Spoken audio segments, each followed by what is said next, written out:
कंधमाल घन कुहुड़ी सहित हाड़भंगा शीत कलबल करुछे। लगातार किछि दिन है कुहुड़ीर मात्रा वृद्धि पाउछि।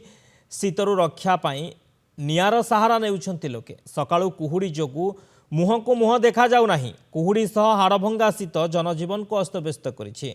फुलबाणीर सर्वनिम्न तापमात्रा 6 डिग्री थिबा बेले दारिंगबाड़ी रे सर्वनिम्न 7 और घुदेगिरी रे 4.3 रही तापमात्रा। अन्यपटे शीतर मजा नेबा पई विभिन्न पर्यटन स्थली रे पर्यटकों भिड़ जमुछि।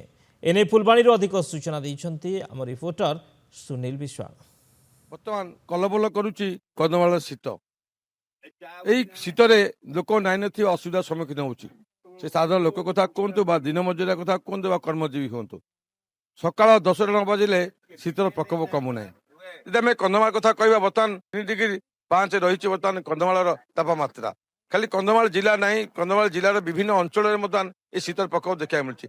आम सागर किसी अच्छा मणिगर चा खट कथा कौन रही शीत केते कलबल कर शीत सार शीत कहले तो कंधमाल रे शीत बहुत अधिका हो जाइए 3 डिग्री रु कम हो जाइए जोटा कि सकाळु उठिकी आसवा बहुत कष्ट होउची। सकाळु जेमती कि घर भितर कमल तथा बाहर ए स्वेटर जैकेट फाकेट सब पिंधिकी न आसिले बोधे आ बाहर को आसी होनी।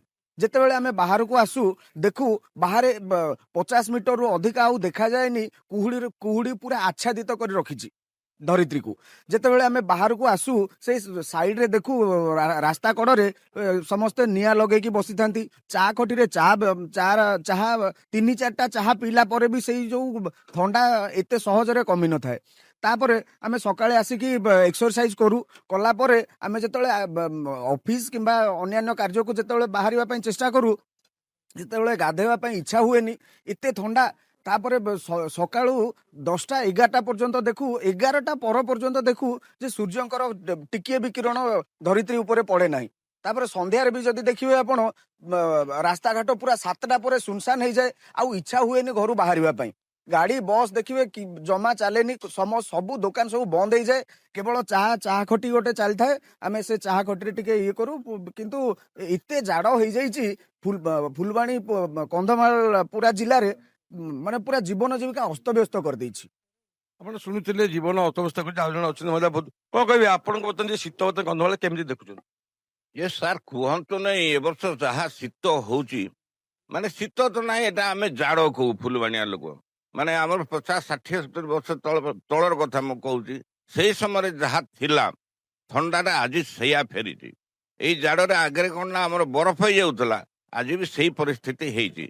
विशेष भाव में शीतटा ये जाड़टा ए वयस्क लोक मान बहुत क्षतिकारक होची। शुणुते जाड़ केमती अनुभूत हो कौन कहे फुलबाणी शीत विषय।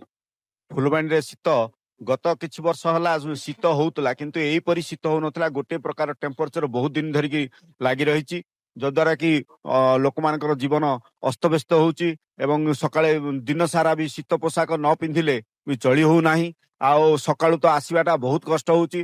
सकाळु जानवाहन मध्य जीवा कोनोसी जगह को गला बेलू विभिन्न बस चालक माने ट्रक चालक माने बहुत असुविधार सम्मुखीन होउछन्ति जद्वारा कि बहुत दुर्घटना मध्य सभार संभावना रहुछि एवं दुर्घटना मध्य घटुची।